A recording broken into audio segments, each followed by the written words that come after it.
वो बंद हो जाता है, आपकी सीमेंट कंपनी बंद हो जाती है, ये बड़ा सेक्टर है ना, तो नीचे आपका सरिया बिकेगा, आपकी क्रश बिकेगी, आपका मतलब रेत बिकेगी, आपकी टाइलें बिकेंगी। ये small and medium size industries है, ये किधर से बिकेंगी? रेत आपका लोग क्या करेंगे? रेत के मतलब पहाड़ टीले बनाएंगे, वो कंस्ट्रक्शन में इस्तेमाल होती है। सीमेंट क्या खाएंगे? खाएंगे। सीमेंट बिकेगा नहीं, कंस्ट्रक्शन नहीं होगी। तो वो आपका ये इंडिकेटर्स होते हैं।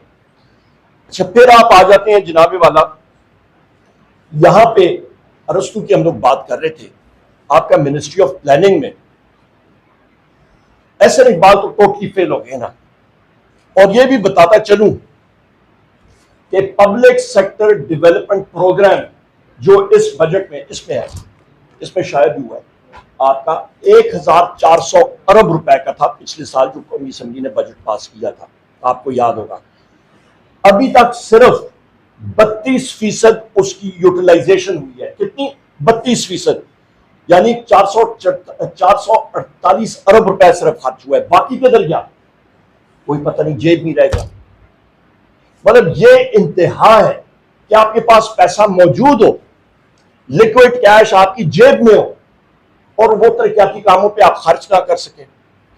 अच्छा, फिर ये जो एहसन इकबाल है, ये दर की घुमा के बात करेगा, जरूर करेगा बात, वो उसका वो कर सकता है, जैसे सोलर से बिजली पूरी किया वो इधर से करेगा। पर मजे की बात शेख साहब, तो फिर जब आदमी पूरा करता है ना, जब 2/2 हमें भी थोड़ा बहुत आता है, तो जब मैंने चेक किया जनाबे वाला, तो मिनिस्ट्री ऑफ प्लानिंग का जो अपना भी बजट होता है ना, अपना वो स्पेंड करते हैं तरक्याती जो उनका होता है, तो उनका जनाब 19 अरब रुपए का बजट था मिनिस्ट्री ऑफ प्लानिंग का। उस पे से खर्च कितना हुआ? 3.8 अरब, यानी कि 20% अपनी मिनिस्ट्री का बजट खर्च हुआ। बाकी किधर गया? 80% गया, लैप्स हो गया। ये हालात है ये इंस्टॉल्ड हुकूमत के। अभी मैंने कहा ना कि जरूर कैटेगराइजेशन होनी चाहिए थी, सब कैटेगरी कि 4 टांगों वाले गधों की तादाद में इजाफा हुआ है या 2 टांगों वाली गधों की तादाद में इजाफा हुआ है, और उधर ही आपको पता लग जाता। अच्छा, मजे की बात और बताऊं, 26वीं अमेंडमेंट पास करनी थी, लोगों को ज़दोकौफ किया गया, बहुत सारी चीजें नाजिल हुई, इधर से हुआ उधर से हुआ, लोगों को खुश भी रखना था। परफॉर्मेंस तो इनकी जीरो, हुकूमती पार्टी के MNAs को बाहर जा नहीं सकते हैं, जज से कर नहीं सकते हैं, तो उनको लॉलीपॉप देने के लिए MNAs के तरक्याती बजट जो होता है वो 25 अरब रुपए से उठा के तो 35 अरब रुपए कर दिया। और उसके साथ साथ जिन MNAs को क्या कहते हैं, ब्राइब को क्या कहते हैं, रिश्वत दी, उनको भी इसी चीज में अकोमोडेट किया। यानी कि 10 अरब रुपए उनके बजट में, MNAs जो हैं हुकूमती पार्टी के, उनके तरक्याती बजट में डिस्क्रिशनरी मतलब जो फंड्स इस्तेमाल कर सकते हैं बिजली या गैस में, तो बिजली में अच्छा PWD का महकमा है, अभी आप सूबाई हुकूमतों के जरिए कराएं भाई, वहां पे उस तरफ जाते नहीं है, सिर्फ वहां पे इन्होंने अपना इजाफा किया, बाकी PSDP में कोई इजाफा नहीं। अभी बड़े मजे की बात मैं करता हूं शेख साहब, उस दिन मेरे भाई मुबीन जट साहब, हम लोग फाइनेंस एंड रेवेन्यू कमेटी में थे, तो पेट्रोलियम के लोग भी आए हुए थे। ये शिराजी साहब बड़ा मजे की आप बात गौर से सुनिएगा आप साथी सारे। तो वहां पे चेयरमैन FPR थे, तो मैंने उनसे पूछा कि ये बताएं चेयरमैन साहब कि 550 अरब रुपए की स्मगलिंग पेट्रोलियम सेक्टर में होती है, रिफाइनरीज के मालिकान भी उधर थे। तो उन्होंने उस भरे मजमे में भी कहा और प्रेस में रिपोर्ट भी किया, उसने कहा जी जो मरीब साहब बात कर रहे हैं मैं अग्री करता हूं, 550 अरब रुपए के पेट्रोलियम की स्मगलिंग पेट्रोल की ईरान से होती है। मैंने पूछा इस पे PDL पेट्रोलियम डेवलपमेंट लेवी हुकूमत कितना गुआ दी? उन्होंने कहा कि ये मालूम नहीं है, कैलकुलेट करना पड़ेगा, कॉम्प्लिकेटेड है। यकीन जाने मुझे 1 मिनट लगा वो कैलकुलेशन करने के, मैं आपको बता देता हूं। आपकी करंट प्राइस पेट्रोलियम की इस वक्त तकरीबन 253 रुपीस के लगभग है। अच्छा, इसको आप कन्वर्ट करें, डिवाइड भी कर लें, तो आपका तकरीबन ये स्मगल्ड पेट्रोलियम जो आता है पेट्रोल, ये तकरीबन 2.17 अरब लीटर बनता है। कितना? 2.17 अरब लीटर। अच्छा, 2.17 अरब लीटर गधों और खच्चरों पे नहीं आ सकता, ये मैं आपको बता सकता हूं। ना ये मोटरसाइकिलों पे आ सकता है। इसको आप कन्वर्ट करें तो जनाब इसको 80 से मल्टीप्लाई करें, क्योंकि 80 रुपए फी लीटर पीडीएल बनता है, तो हुकूमत का अपने हाथ से जो पीडीएल वो गवा रही है वो 173 अरब रुपए गवा रही है स्मगलिंग की वजह से। 173 अरब रुपए के कितना बेहतर काम हो सकता था। अब ये इस पे आ जाए कि ये 2.17 अरब लीटर के ट्रक कितने बनते हैं। ये कोई उड़न तश्तरी से या आपका गैबाना तौर पे नहीं आ टपकते ना, 26 पोल इसने क्रॉस करने होते हैं।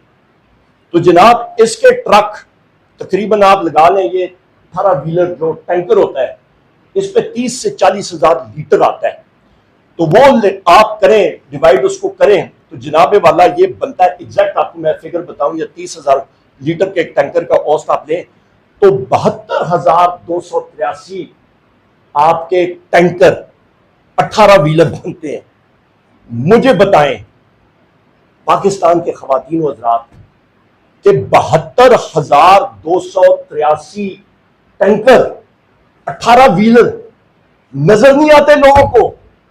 बलूचिस्तान की रोडों से लेकर पंजाब, केपी और सिंध तक जा रहे होते हैं, तो 72,283 टैंकर वो गैबाना तौर पे आ जाते हैं। कौन देख रहा है उनको? उनके मखसूस रोड है। 72,283 टैंकर 18 व्हीलर, ये कोई 4x4 जीप नहीं है, या ये स्कूटर या स्कूटी नहीं है कि पहाड़ों में से निकल के आ रहे हो। इनके लिए पक्की रोडें चाहिए, वरना वो फंस जाएगा टैंकर। तो लिहाजा मैंने उस वक्त की कस्टम्स अपना ये एफबीआई के चेयरमैन को कहा, मैंने कहा जनाब आपके अपने कस्टम्स इंटेलिजेंस के लोग और सिक्योरिटी फोर्सेस के लोग इसमें मुलव्वस है, इसका सदेबाब करें, साफ सुथरी बात। फिर आप आ जाते हैं जनाब, अच्छा फिर शहबाज शरीफ ने एक बात की कि जनाब हम लोग ये करेंगे कि आपका पीडीएल जो है वो हम लोग बढ़ाएंगे और उससे जो रकम बचेगी वो हम लोग बलूचिस्तान की तरक्की पे इस्तेमाल करेंगे। मैं फिर वो रिपीट करता हूं कि वो कैटेगरी जो आपने मैंने कहा था ना दो टांगों वालों गधों की, वो जरूर बनाते तो बेहतर हो जाता, हमें पता लग जाता है ये आइडियाज आके इधर से रहे। जनाबे वाला मैंने पीएसडीपी का आपको बता दिया कि 1400 अरब रुपए आपने तरक्याती बजट में रखा है, 400 कुछ अरब रुपए आप सिर्फ खर्च कर रहे हैं, तो बाकी 1000 अरब रुपए आपके पास पड़ा हुआ है कैश में, तो वो इस्तेमाल करें ना बलूचिस्तान के लिए। पीडीएल जरूरी है, आपने 80 रुपए लगाना है। फिर आप आ जाते हैं जनाब, क्योंकि इसके बारे में हम लोग बात कर रहे हैं, तो इसके ऊपर हम लोग आ जाते हैं जनाब कि आपका मैं आता हूं जनाबे वाला तेल के हवाले से, क्योंकि पेट्रोलियम के बारे में हम लोग बातचीत कर रहे हैं। तो आपका जनाब आपका जो पीडीएल पेट्रोलियम डेवलपमेंट लगती है, अभी ये फिगर जरा ज़हन में रखिएगा, आपका इस बजट में था 80 रुपए यूनिट, 80 रुपए लीटर जो अभी बजट जा रहा है पीडीएल का, पेट्रोलियम डेवलपमेंट लेवी। ये तकरीबन आपका 32% पेट्रोलियम के ऊपर टैक्स बनता है, और इसको ये 100 रुपए लीटर पे लेके जाएंगे पीडीएल पेट्रोलियम डेवलपमेंट इस बजट में। अच्छा, वजीर आज़म इमरान खान साहब के टाइम पे कितना था, पीटीआई के दौर में कितना था, ये कभी सोचा है किसी ने? उस वक्त पीडीएल जनाबे वाला, और इस वक्त मैं आपको यह बता दूं कि दुनिया में तेल की कीमतें कम हुई हैं।